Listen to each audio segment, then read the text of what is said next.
Guys तो चलिए आज बात करते हैं। जो जल चैप्टर था उसका जो है ये लास्ट है आज सेशन इसका। इसके बाद जल चैप्टर हम लोग का जो है ख़त्म हो जाएगा। ठीक है, तो बात करते हैं कि पहला क्वेश्चन आता है। आज क्वेश्चन आंसर को डिस्कस करेंगे और उसके बाद ये चैप्टर ख़त्म हो जाएगा। उसके बाद फिर न्यू चैप्टर में जो है हम लोग इंटर करेंगे। ठीक है, तो पहला क्वेश्चन आता है कि वर्सन है क्या।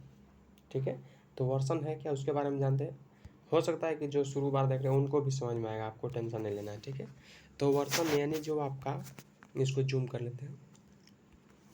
वर्षण यानी जो जलवाष्प होता है, तो जलवाष्प क्या होता है कि संघित होकर बादलों का जो है रूप ले लेता है। ठीक है, अब यहाँ से जो है वर्षा, हिम, ओस अथवा सहिम वृष्टि के रूप में जो है धरती या समुंदर पर नीचे गिरता है, तो वही जो है आपको वर्षण कहलाता है। मतलब क्या हुआ कि जो जलवाष्प जो था ऊपर होकर के मतलब संघित होकर के बादल का रूप ले लिया। अब यहीं से मान लीजिए हिम के रूप में गिरे, चाहे ओस के रूप में गिरे, चाहे वृष्टि के रूप में गिरे, धरती पर मतलब नीचे गिरता है, तो यही जो है आपका वर्षण कहलाता है। क्लियर।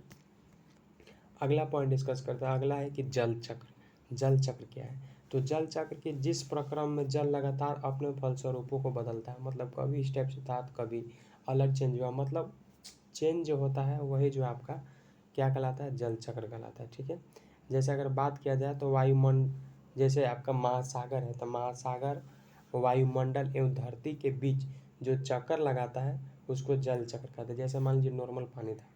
ठीक है, नॉर्मल पानी होने के बाद क्या हो गया, नॉर्मल पानी था तो ऊपर इवापोरेट हुआ, मतलब भाप बन के ऊपर उड़ा, वायुमंडल में हुआ, फिर वो वायुमंडल से क्या हुआ, पूरा मतलब आसमान में गया, वहाँ से फिर बादल बन करके क्या हुआ, नीचे गिरा।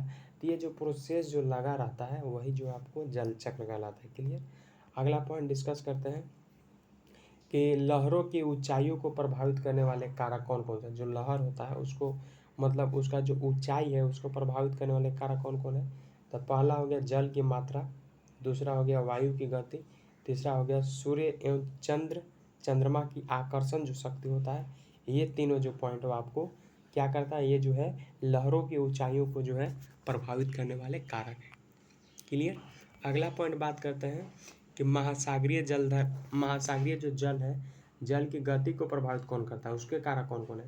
तो बताएंगे, पहला है कि सूर्य एवं चंद्रमा की आकर्षण शक्ति, दूसरा है महासागरीय जल की लवणता की मात्रा, तीसरा है वायु की गति, और चौथा है तापीय अंतर, और पांचवा है पृथ्वी का घूर्णन गति। ये जो पांचों पॉइंट है ये क्या करता है, ये जो है आपको महासागरीय जो जल होता है उसका गति को जो है प्रभावित करता है, उसको इफेक्ट करता है। ठीक है, पांचों पॉइंट याद रखिएगा, बहुत इंपॉर्टेंट है। ठीक है, अगला यहाँ से तो बहुत इंपॉर्टेंट क्वेश्चन है, एग्जाम में क्वेश्चन बनता है कि ज्वार भाटा है क्या, ये कैसे उत्पन्न होता है। तो बताएंगे कि ज्वार भाटा जो है आपको दिन में 2 बार नियम से जो है महासागरीय जल को उठना एवं गिरना ज्वार भाटा कहलाता है। ये तो हम पहले ही डिस्कस किए थे कि ज्वार भाटा क्या है। तो बताइएगा कि महासागरीय जल को उठना एवं गिरना क्या कहलाता है, ज्वार भाटा कहलाता है। जब सर्वाधिक ऊंचाई तक उठकर जल तट के बड़े हिस्सों को डुबो देता है उसे ज्वार कहते हैं। मतलब क्या होता है कि ऊंचाइयों तक उठकर, मतलब पूरा ऊपरे जब उठेगा बड़ा हिस्सा तो उसको हम लोग ज्वार कहते हैं।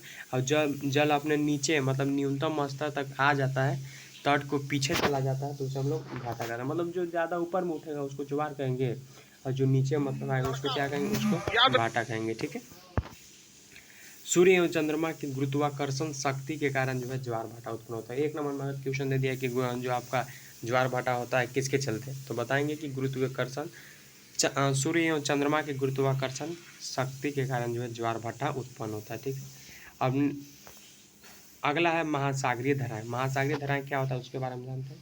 महासागरीय धाराएं निश्चित दिशा में महासागरीय की सतह पर नियमित रूप से बहने वाली धाराएं होती है। महासागरीय धाराएं गर्म या ठंडा हो सकती है।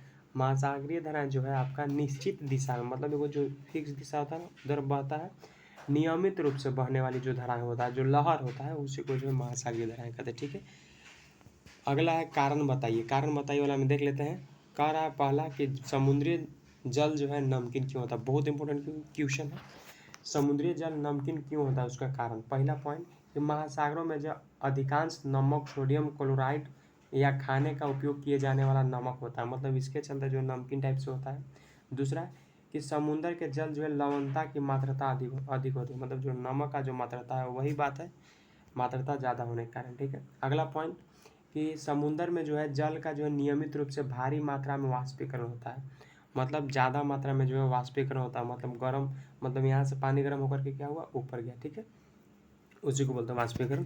किंतु लवणीय पदार्थों का जो है वाष्पीकरण न हो सकने के कारण समुद्र में नियमित रूप से बने रहता है, मतलब नमक नहीं इवापोरेट हुआ तो क्या होगा, वहीं पे बना रहेगा, इसीलिए जो है समुद्र का जल जो है में जो है लवणता निरंतर जो है बढ़ते रहता है, इसी चलते हमेशा जो इसमें नमक की मात्रा जो है बढ़ते रहता है। ठीक है, अगला पॉइंट कि जल की गुणवत्ता का ह्रास हो रहा है, कारण बताइए।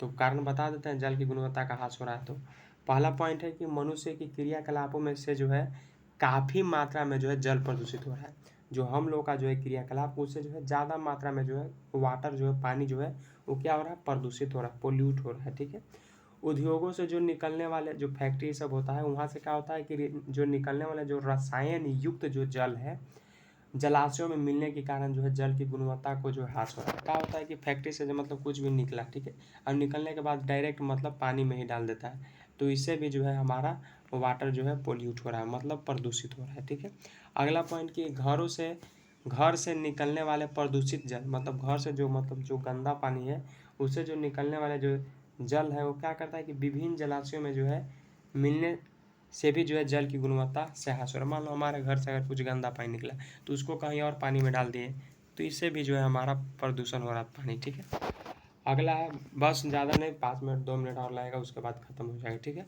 अगला है चिन्हित करना है। तो क्वेश्चन यहाँ पे दिया हुआ है कि बताइए कि वह प्रक्रम जिसमें लगातार अपने स्वरूप को बदलता रहता है और महासागर वायुमंडल एवं स्थल के बीच चक्कर लगता है उसको क्या कहते हैं, तो बताएंगे जल चक्र। ठीक है, 1 नंबर में क्वेश्चन पूछ दिया ना। अगला है कि सामान्यतः जो आपका गर्म महासागरीय धाराएं उत्पन्न होता है कहाँ, ध्रुव के निकट पर, भूमध्य रेखा के निकट पर, फिर या दोनों में से कोई नहीं, तो बताएंगे भूमध्य के रेखा के निकट पर। क्या चीज क्वेश्चन कहा था कि सामान्यतः जो गर्म सागरीय जो धाराएं हैं वो कहाँ होता है, तो भूमध्य रेखा के निकट पर। अगला है कि दिन में 2 बार नियम से महासागरीय जल का उठना एवं गिरना क्या कहलाता है, तो बताएंगे ज्वार भाटा। बहुत इंपॉर्टेंट है, इसको याद रखिएगा।